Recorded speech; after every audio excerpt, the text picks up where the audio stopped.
Tout commence dans les années 60, les années hippies. Vous savez, ces idéalistes qui considèrent que la solution contre la guerre, c'est l'amour. Flower power, le pouvoir des fleurs. 1960, donc, des chercheurs, probablement en train de fumer la nature avec amour, s'intéressent à la dépollution par les plantes. Saviez-vous, par exemple, que le tournesol est capable d'accumuler l'uranium des sols contaminés? Pareil pour la fougère et l'arsenic, ou le sol pleureur et le plomb. Une fois que la plante a accumulé le contaminant, on n'a plus qu'à la récolter et l'éliminer, ce qui est quand même plus simple que d'éliminer des millions de mètres cubes de sol. Ça s'appelle la phytoremédiation et c'est le sujet de ma thèse. Je suis géochimiste et je m'intéresse à ce qui se passe dans le sol quand les plantes défoncent la pollution. Depuis les années 60, la phytoremédiation est entrée dans l'ère de l'agriculture intensive, des OGM, des boosters de croissance. Elle est devenue plus efficace, mais aussi plus toxique, plus complexe. Imagine, ça fait 10 ans que tu travailles sur un polluant pour trouver la plante parfaite. Génial. Non, tu nous fais la même, mais pour un climat tropical. D'ailleurs, est-ce que ça fonctionne toujours si on double la dose de polluant et en cocktail avec d'autres contaminants?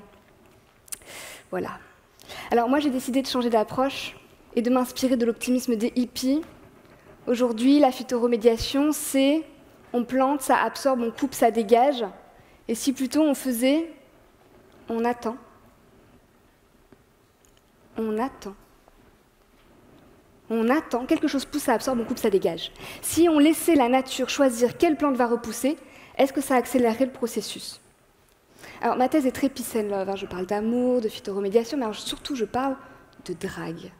La drague est un bateau qui racle le fond des ports pour retirer la vase qui s'accumule. Oui, je vais te parler de vase et non, tu n'auras pas mon numéro.